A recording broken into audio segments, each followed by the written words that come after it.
വേടന്റെ വാക്കുകൾ തന്നെ കടമെടുത്ത് പറയുകയാണെങ്കിൽ കാട് കട്ടവന്റെ നാട്ടിൽ ചോറ് കട്ടവൻ മരിക്കും എന്നാണ്.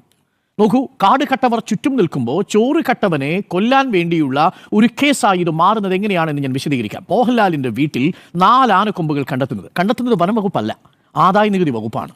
ആദായ നികുതി വകുപ്പ് കണ്ടെത്തിയ ഈ 4 കൊമ്പുകൾ പിന്നീട് വനം വകുപ്പിനെ അറിയിക്കുകയും വനം വകുപ്പ് വന്ന് പരിശോധിക്കുമ്പോൾ അതിൽ പല കൊമ്പിനും വേണ്ടത്ര തെളിവുകളോ രേഖയോ ഇല്ല എന്നും മനസ്സിലാക്കുന്നു. ഇന്ന് ഫ്ളാറ്റിൽ നിന്ന് കണ്ടെത്തിയതുപോലെ മോഹൻലാലിനെ എന്തുകൊണ്ടാണ് അറസ്റ്റ് ചെയ്ത് വനം വകുപ്പ് ഓഫീസിലേക്ക് കൊണ്ടുപോയി ചോദ്യം ചെയ്ത് ഇതിൻ്റെ രേഖകൾ ഹാജരാക്കാൻ സമയം കൊടുക്കാതെ, ഇപ്പോൾ എങ്ങനെയാണോ വേടന് സമയം കൊടുക്കാത്തത് അതുപോലെ കോടതിയിൽ ഹാജരാക്കാതിരുന്നത്? ചോദ്യം. അട്ടപ്പാടി മധുവിനെ തല്ലിക്കൊന്നവരുടെ കാര്യത്തിൽ എത്ര പേരെ ശിക്ഷിച്ചു? എത്ര പേരെ വെറുതെ വിട്ടു? എങ്ങനെയാണ് കൺമുന്നിൽ ഒരു കുറ്റകൃത്യം നടന്നിട്ടും അത് തെളിയിക്കാൻ ഈ സംവിധാനങ്ങൾക്ക് കഴിയാതെ പോയത്? എവിടെയാണ് വീഴ്ച പറ്റിയത്? ഏത് ബോധമാണത്?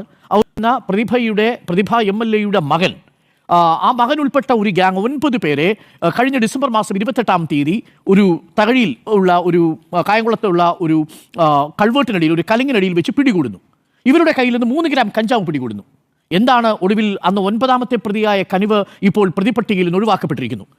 പ്രതിഭയുടെ മകൻ കനിവിനെ സംബന്ധിച്ചിടത്തോളം അയാളെ പ്രതിപട്ടികയിൽ നിന്ന് ഒഴിവാക്കാൻ വേണ്ടി എക്സൈസ് ഉദ്യോഗസ്ഥർ പറഞ്ഞ ന്യായം എന്താണെന്നറിയാമോ? ആ 9 പേരിൽ 2 പേരുടെ ഉച്ഛ്വാസവായുവിൽ കഞ്ചാവിൻ്റെ ഗന്ധമുണ്ടായിരുന്നു എന്നുള്ളതാണ്. ഈ 9 പേർ തന്നെയാണ് സാർ ഇവിടെ വേടന്റെ കാര്യത്തിലും ഒരു ഫ്ളാറ്റിൽ നിന്ന് പിടികൂടപ്പെട്ടത്. ഇവരിൽ എത്ര പേരുടെ വായുവിൽ, ഉച്ഛ്വാസവായുവിൽ ഈ കഞ്ചാവിൻ്റെ ഗന്ധമുണ്ടായിരുന്നുവെന്ന് എക്സൈസ് വകുപ്പ് പറഞ്ഞതായിട്ട് നമുക്കറിയാമോ? ഇവിടെയും ശാസ്ത്രീയ പരിശോധന നടന്നു. ഒരു ഭാഗത്ത് നിങ്ങളുടെ അമ്മ MLA ആണെങ്കിൽ, നിങ്ങൾക്ക് രാഷ്ട്രീയ സ്വാധീനമുണ്ടെങ്കിൽ, നിങ്ങളുടെ ഉച്ഛ്വാസവായുവിൻ്റെ തെളിവിൻ്റെ അടിസ്ഥാനത്തിൽ, തെളിവില്ലായ്മയുടെ അടിസ്ഥാനത്തിൽ പ്രതിപട്ടികയിൽ നിന്ന് നിങ്ങൾ മാറ്റപ്പെടും. ഇനിയുമുണ്ട് സാർ ഒരു കേസ്. ആ കേസാണ് നമ്മൾ പറഞ്ഞത്. കേന്ദ്രമന്ത്രി സുരേഷ് ഗോപിയുടെ ശരീരത്തിൽ ധരിച്ചിരിക്കുന്ന ലോക്കറ്റിൽ ഘടിപ്പിച്ചിരിക്കുന്നത് പുലിപ്പല്ലാണെന്ന് നമുക്ക് നിശ്ചയമില്ല. പക്ഷേ ഈ കേസിൽ വനംവകുപ്പിന് ഒരു സംശയം തോന്നാത്ത എന്തുകൊണ്ടാണ്? ഈ കേന്ദ്രമന്ത്രി സുരേഷ് ഗോപിയുടെ പേരിൽ ഒരു നോട്ടീസ്, ഒരു ചോദ്യമെങ്കിലും ചോദിച്ചിട്ടുണ്ടോ? നിങ്ങൾ ധരിച്ചിരിക്കുന്നത് സ്വർണ്ണ ലോക്കറ്റിൽ കിട്ടിയിരിക്കുന്നത് യഥാർത്ഥ പുലിപ്പല്ലോ പുലിനഖമോ ആണോ എന്ന് ഒരു ചോദ്യം ചോദിച്ചിട്ടുണ്ടോ?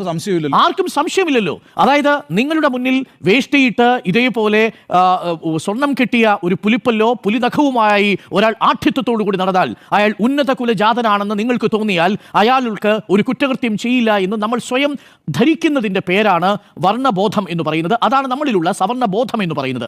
ഇവിടെയാണ് ഞാൻ നേരത്തെ സൂചിപ്പിച്ചതുപോലെ സാങ്കേതികമായി നിയമം വിജയിക്കുകയും നീതി നിഷേധിക്കപ്പെട്ടു പോവുകയും ചെയ്തതിൻ്റെ ഉദാഹരണമാണ്.